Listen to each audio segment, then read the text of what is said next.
नमस्कार.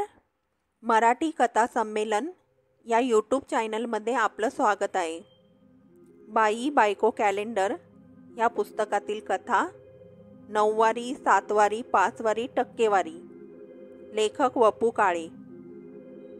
पुरुषांना पोटाची भूक अधिक का शरीराची भूक अधिक, असा भला मोठा प्रश्न केलेलं ते हँडबिल माझ्या दारात येऊन पडताच ते हातात न घेता मी ओळखलं की हा उपद्व्याप सुदर्शन मराठेचा. दुसऱ्या कुणाला साधणारच नाही. अर्थात त्याबरोबर हेही खरंच की दुसऱ्या कुणाला हे असं काही आपल्याला साधावं अशी इच्छाच होणार नाही. सुदर्शन मराठेचा जन्मच ह्या असल्या उपद्व्यापांसाठी. मॅट्रिक होईपर्यंत ह्या बाळाचं आणि त्याच्या आईवडिलांचं दैव एकंदरीत बरं होतं. सगळे शुभाशुभ ग्रह मार्गी होते. पण नंतरच्या महाविद्यालयीन शिक्षणात स्टॅटिस्टिक नावाचा राहू सुदर्शनच्या पत्रिकेत उपटला आणि सुदर्शन मराठे एकाएकी वक्री झाला. त्याला मग जळी सळी काष्टी पाषाणी स्टॅटिस्टिक दिसत राहिलं.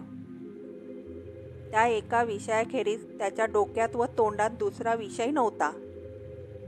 ते स्वतःचं वेळ पुरं करून घेण्यासाठी त्या पट्ट्यानं कॉलेज सोडलं. मी त्याला हटकलं तेव्हा खिशातून लहानशी चोपडी काढत तो म्हणाला, 12% लोक कॉलेज सेकंड इयरला सोडतात. 18% लोक हाच विषय घेऊन थर्ड इयरला विचार बदलतात.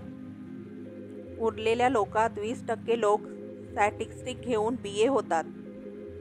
पण नंतरच्या आयुष्यात आपण हा विषय घेतला होता हेही विसरून जातात. बरं, पण आता तू काय करणार आहेस, मी विचारलं. स्टॅटिस्टिक, तो गंभीर होऊन म्हणाला. पुढं खोलात जाऊन विचारण्याचा मला धीर झाला नाही, कारण तो परत काही आकडेवारी तोंडावर फेकेल ही धास्ती होती. सुदर्शन मराठेची व माझी ओळख कशी व्हावी, तोही एक योगायोग होता. मी व माझा मित्र एके दिवशी चाललो होतो. दिवस पावसाळ्याचे होते. आमच्या दोघांच्या हातात छत्र्या होत्या. आमच्या समोरूनच एक बाई प्लॅस्टिकचा रेनकोट घालून चालली होती. सामान्यतः बायका जेवढ्या उंच असतात त्यापेक्षा का कुणास ठाऊक मला ती बाई जास्त उंच वाटली. तिच्या पाठमोऱ्या आकृतीकडे पाहत मी चाललो होतो व एकीकडे मित्राशी बोलत होतो. चालता चालता ती बाई व आम्ही स्टेशनात आलो. आम्ही छत्र्या मिटल्या व त्या बाईने रेनकोट काढण्या अगोदर रेनकोटला जोडलेली ती टोपी असते ती डोक्यावरून दूर केली आणि मला प्रचंड धक्का बसला. तो एक पुरुष होता. त्यानं शांतपणे त्या बायकी रेनकोटची घडी केली व हातात घेतली. माझा असा मोरू झालेला पाहून माझा मित्र मनापासून हसला. हसतोस काय, मग काय रडू? कोण रे तो, मी सहज विचारलं. मित्राची व त्याची ओळख असेल याची मला कल्पनाच नव्हती. तो पटकन म्हणाला, स्टॅटिस्टिक मराठे. म्हणजे काय? म्हणजे सुदर्शन मराठे. म्हणजेच काय ते तुला लवकर कळेल. आमचा हा संवाद पुरा होईतो तो गृहस्थ आमच्याजवळ आला व माझ्याकडे पाहत माझ्या मित्राला म्हणाला, 8% लोक माझ्या ह्या वेशाकडे चमकून पाहतात. 60% लोक चेष्टा करतात.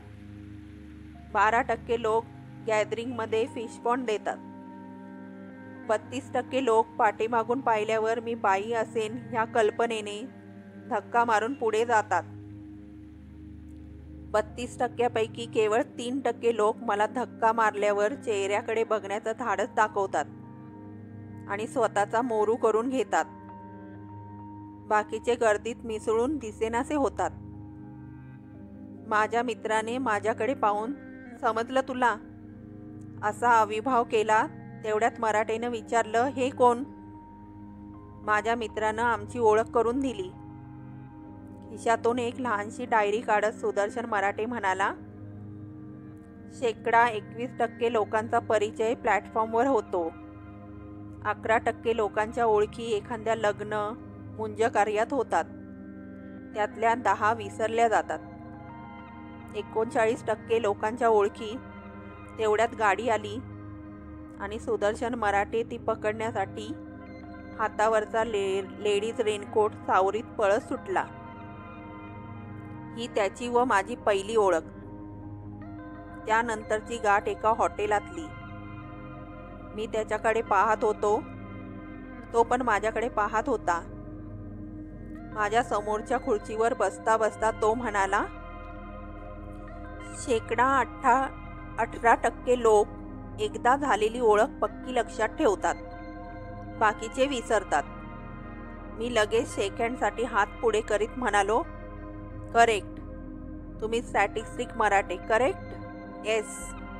आता तुम्ही इथं कसे? कॉलेज? माझ्या ह्या प्रश्नावर तो म्हणाला, मी कॉलेज सोडलं. कॉलेज सोडलं? मग आता तुम्ही काय करणार?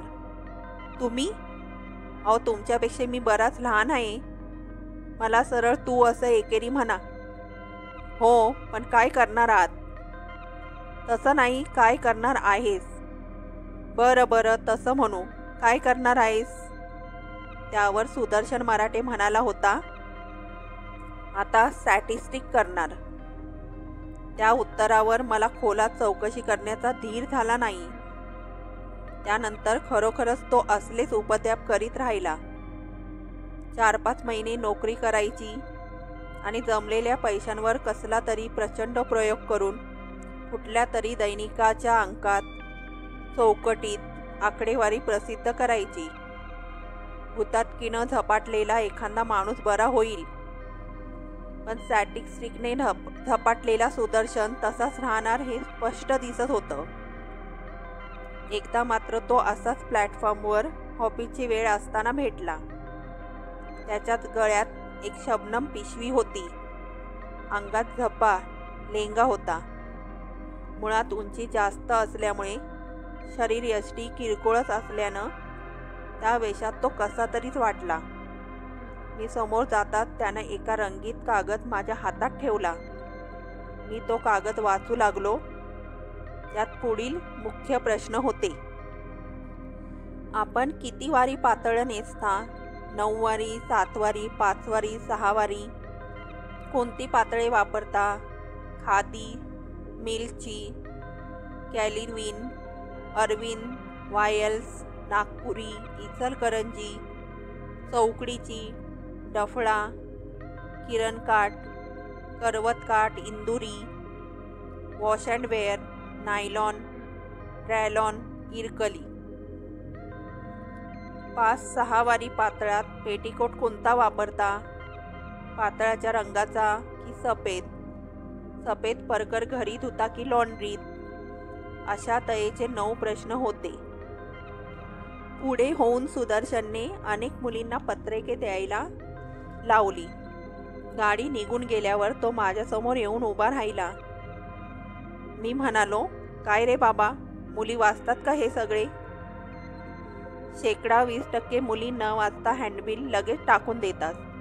12% मुली वाचून फेकून देतात. 8% मुली एकमेकीत चर्चा करतात. 20% मुली नंतर पाहू म्हणून पर्समध्ये ठेवतात आणि मग शेवटी वाचायचं विसरतात. महिन्यातून जेव्हा एकदा पर्स स्वच्छ करतात तेव्हा असले कागद फेकून देतात. 10% मुली हँडबिल हातात घेत नाहीत. पुढे गेलं तरी. अरे मग राहिल्या किती? मी मध्येच विचारलं. 30% तरी उरतात. प्रामाणिकपणे सगळ्या प्रश्नांची उत्तरं कळवतात. तेवढ्यावरून सहज अंदाज बांधता येतो. 3000 हँडबिल छापून घेतली आहेत. ती आता दिवसभर वाटणार. कमीत कमी 900 मुली उत्तर पाठवतील माझ्या हिशोबाप्रमाणे. अरे पण ह्या असल्या आकडेवारीचा उपयोग तरी काय? उपयोग? त्यानं एवढंच बोलून माझ्या प्रश्नातली तुच्छता मला दर्शवण्याचा प्रयत्न केला. पण नंतर माझा प्रश्न उपेक्षणीय नाही असं वाटून तो पुढे म्हणाला, उपयोग आज ना उद्या होईल. हे असलं कार्य मी ह्या शतकासाठी नाहीच करत. आणखीन 500 वर्षांनी जेव्हा आजचा इतिहास लिहिला जाईल तेव्हा माझ्या ह्या आकडेवारीचा निश्चित एखाद्या इतिहास संशोधकाला उपयोग होईल. लवकरच मी माझ्या आजवरच्या कार्याचा कोश प्रसिद्ध करणार आहे. त्यात हे सगळं येईल. त्याला डिवचायचं म्हणून मी म्हणालो, पण पातळांचा आणि कोशांचा काय संबंध? ह्या माहितीनं ज्ञानात काय भर पडणार? 20व्या शतकात या ग्रंथाचा नाहीच उपयोग, पण आणखीन 500 वर्षांनी पहा ह्या माहितीचं मूल.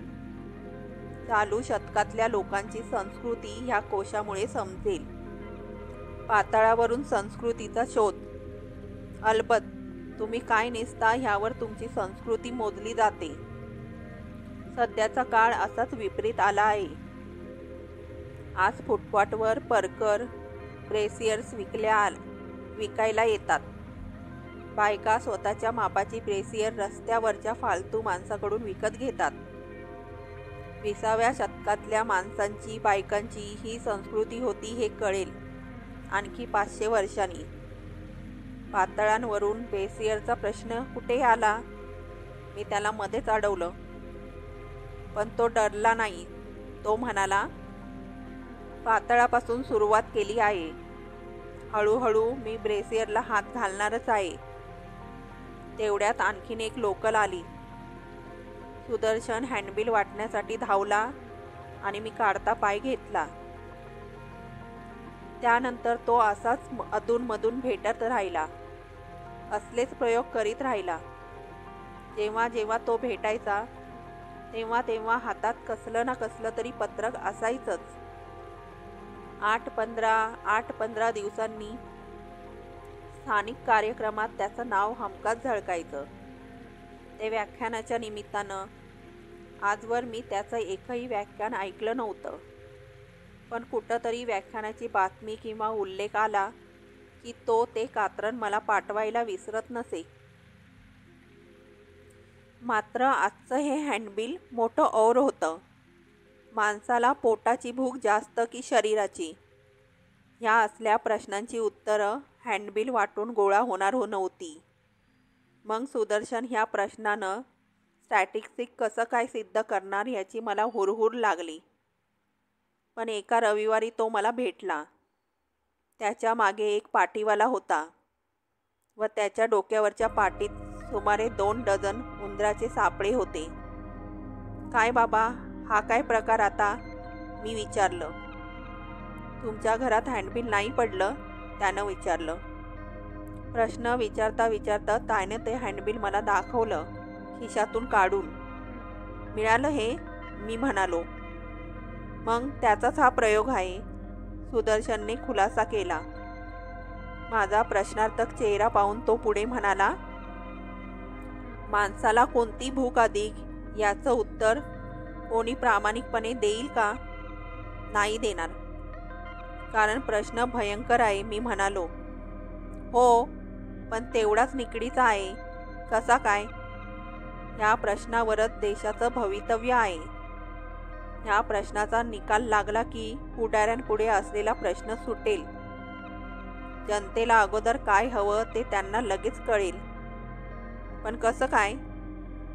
सुदर्शन आवेशानं म्हणाला. मी काय करतो माहीत आहे? ऐक. मी 1000 उंदीर गोळा करणार. 500 केव्हाच पकडून झाले आहेत. पिंजरे कमी पडले, ते आता घेतले. 1000 उंदीर जमले की त्यातले नर व मादी बाजूला काढणार. मग त्यातल्या नरांना 8 ते 10 दिवस उपाशी ठेवणार. त्यानंतर सुमारे 8 फूट बाय 8 एवढा मोठा पिंजरा करून एका वेळेला एक उपाशी उंदीर पिंजऱ्यात सोडणार. पिंजऱ्याच्या एका कोपऱ्यात खाद्यपदार्थांची बशी असेल, दुसऱ्या कोपऱ्यात एक उंदरीण असेल. अशा परिस्थितीत उंदीर अगोदर बशीकडे जातो का उंदरीणीकडे जातो ते पाहणार. उंदरांवरून माणसांचा निष्कर्ष. होय, उंदीर हा कमीत कमी डोक्याचा प्राणी म्हणून हाच प्रयोग मी मग माझ्या ह्या विषयाच्या व्याख्यानाच्या वेळेला जाहीररित्या करून दाखवणार व माझ्या विधानातील अचूकपणा लोकांना पुराव्यानिशी दाखवणार. सुदर्शनच्या प्रयोगाला मनाशी विचार करीत करीत मी घरी आलो. त्यानंतर 8च दिवसांनी सुदर्शनचे एक पोस्टकार्ड घरी येऊन थबकले. त्यावर मोजक्याच ओळी होत्या. प्रयोग यशस्वी. 500 उंदरांपैकी 488 उंदीर अगोदर बशीकडे पळाले. कोपऱ्यातल्या उंदरिणीकडे त्यांनी पाहिलंही नाही. भाषणाला या. त्यानंतर घरी आलेल्या हँडबिलावर व्याख्यानाचा विषय, सनसनाटीपूर्ण माहिती, दिवस व जागा छापलेली होती. मैदान गच्च भरलं होतं. लोकांची उत्सुकता शिगेला पोचली होती. विषयच तसा होता. व्यासपीठावर मोठा पिंजरा मांडलेला होता. त्यावर मोठे मोठे प्रकाशझोत टांगलेले होते. सुदर्शन मराठेने विषयाची मांडणी चांगली केली. लोकांनी बराच वेळ प्रतिसादही बऱ्यापैकी दिला. त्यानंतर तो उंदरांवरचा प्रसिद्ध प्रयोग सुरू झाला. एक एक उंदीर पिंजऱ्यात जात होता आणि उंदरिणीकडे न पाहता बशीकडे धावत होता. प्रत्येक वेळी बशी बदलण्यात येत होती. हा प्रयोग करण्यास सुदर्शनचे असिस्टंट त्याला मनापासून मदत करीत होते. हे सगळं व्यवस्थित चाललं होतं. मध्येच सुदर्शननं विचारलं, कुणाला काही शंका, प्रश्न विचारायचे आहेत का? त्याबरोबर कुणीतरी उभं राहून एक प्रश्न विचारला. मला तो व्यवस्थित ऐकायला आला नाही. पण एकाएकी सुदर्शन मराठे खाली बसलेला दिसला आणि पाठोपाठ लोक त्याच्या अंगावर धावलेले दिसले. कुणी बटाटे मारले, कुणी अंडी भिरकावली, नाना तया झाल्या.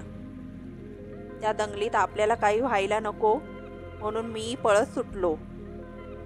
सभा संपूर्णतः उधळली. सुदर्शन मराठेला भेटायला मी हॉस्पिटलमध्ये गेलो. तो आज जरा बरा दिसत होता. अजून हाताला व डोक्याला पट्ट्या होत्याच. तशाही अवस्थेत तो म्हणाला, 18% लोक बटाटे मारतात, 58% लोक भांडवाची नासधूस करतात, 20% लोक खुर्च्यांची मोडतोड करतात, 5% लोक अंडी मारतात. मी म्हणालो, डोक्याला त्रास करून घेऊ नकोस आता. तो म्हणाला, डोक्याला त्रास याचा नाही होत. हे शेवटचे आकडे मित्रांनी गोळा केलेले, ते चुकीचे असतील. मी लवकरच खरी टक्केवारी काढीन शोधून. ज्यांच्या सभा नेहमी उधळतात त्यांना ह्या आकड्यांचा उपयोग होईल. तेव्हा दुःख ह्याचं नाही. पण ज्याने प्रश्न विचारून सभा उधळून लावली त्याला स्टॅटिस्टिक कशाचे खातात हे माहीत नाही, त्याचं दुःख आहे. मला तो प्रश्न तेव्हाही समजला नव्हता. मी विचारलं, पण काय रे सुदर्शन, त्यानं असं काय विचारलं तरी? सुदर्शन सांगू लागला.